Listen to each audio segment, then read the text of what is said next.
Hi,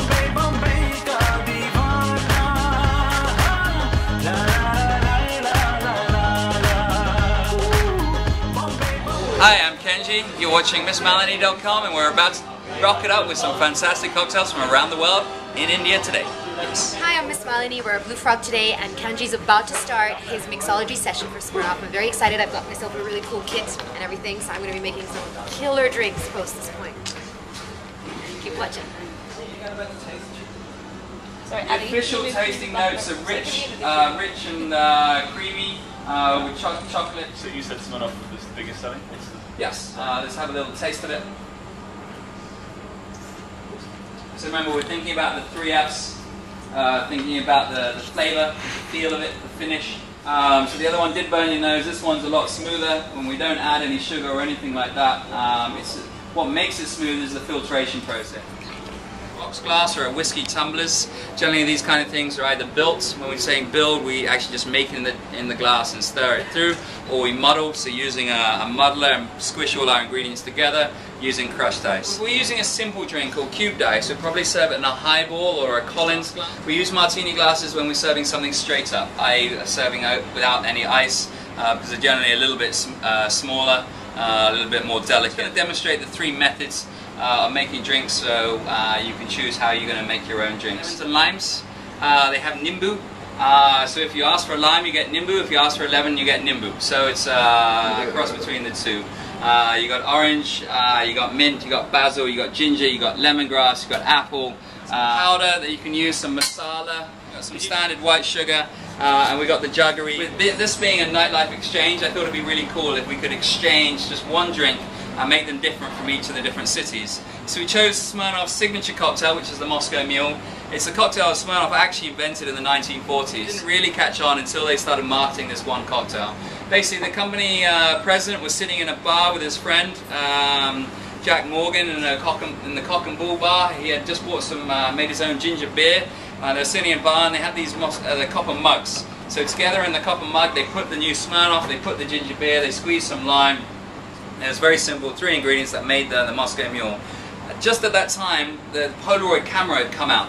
So very cool, he went to a bar and said to the bartender, look, I'll give you all the things, make me this cocktail and I'll take a photo and I'll give it to you straight away. So you see a picture of this bartender holding the mug and he made the drink, took 2 Polaroid cameras, gave him a picture, took one himself. Then went to another bar, showed him the picture going, hey, you just made me a drink, you want to do the same? So he did it again, got another bartender. He did this like 10 to 15 times in different bars. He then took a whole page advert, a newspaper advert page, and he put all these photos on it and said, the Moscow Mule is storming America, it's the cocktail to have. Look at all these people drinking Moscow Mules.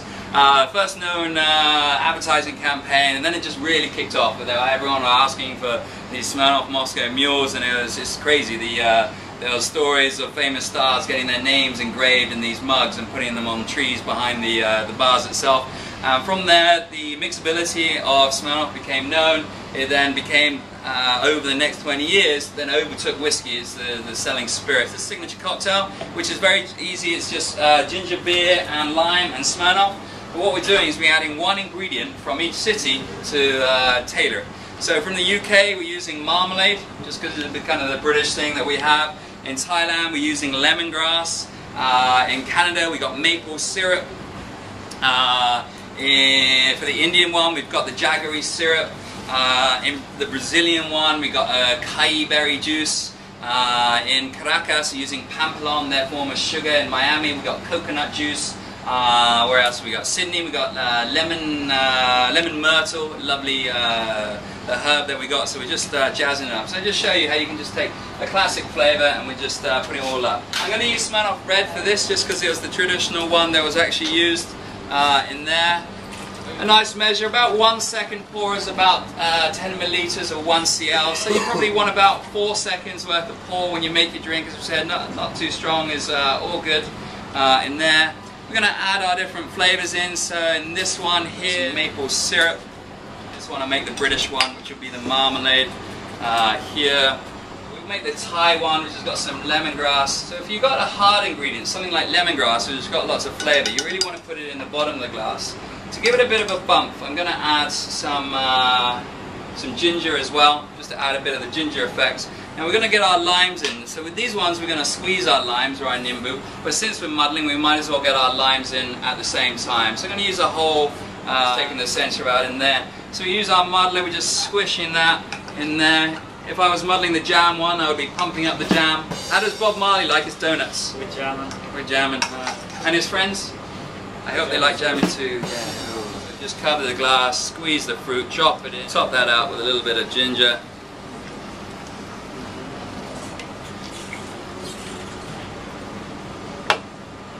I'm going to make a slightly Canadian, slightly Indian style one because instead of my spices I'm going to use my Kenji's homemade chili sauce. It's actually got some Indian ghost chili in, so you don't have to because it's mind-blowingly hot. I'm going to add my Smirnoff into there. I've got my spices. I'm going to add my clamato juice. I'm going to add the normal Worcester sauce, and we're going to add a little bit of lemon, stroke nimbu. When it comes to stirring, it should be kind of delicate. We don't want to shake anything with tomato juice in because it's going to be too thick. So we're just going to stir that through, just get a bit of dilution. Put a straw in something, put the finger over the top. Physics keeps the liquid in the straw. No double dipping now. Pouring out of a glass, you use this tool here, which is called a julep strainer. When we shake our next drink, we're going to use a julep strainer instead. It's just slightly easier. In there. We're just pouring it out, nice and simple. Now pass that round, fantastic. We can build everything once again over ice. About a 4-second pour for one drink, so I'm making 2 of these in there. I'm going to add some apple juice over the top.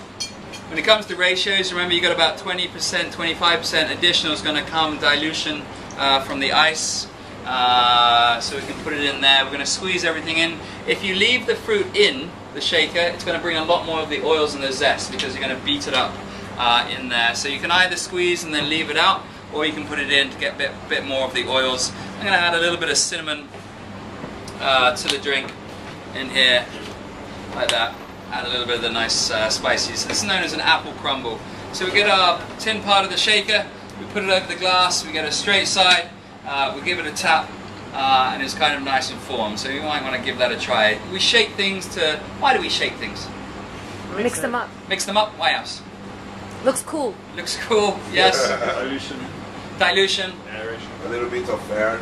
A little bit of air, but also, obviously, we want to get a cold. The right way of shake is get your glass either up or behind you.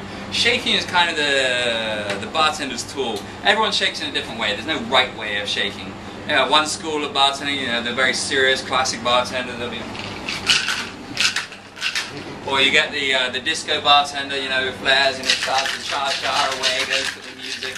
You get the mixologist who thinks about how the ice moves inside here. Go, I'm going to do the Japanese hard shake because I can move the ice around. I personally like long hard shakes where the ice moves from one end to the other, and then you want the ingredients to come out as quick as you come off. If you tap at the wrong place, the glass won't come off like that. So think about where it is, flat side, 3 o'clock, side comes off. We use our strainer because we don't want the same ice, because we kind of want to keep new fresh ice, and we strain that over the top of the drink.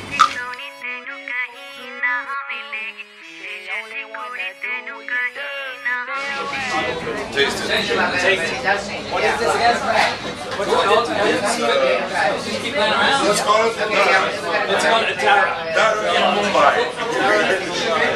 I wasn't necessarily missing it, but if you wanted more of a balance because it was very sour. Something that's something sweet.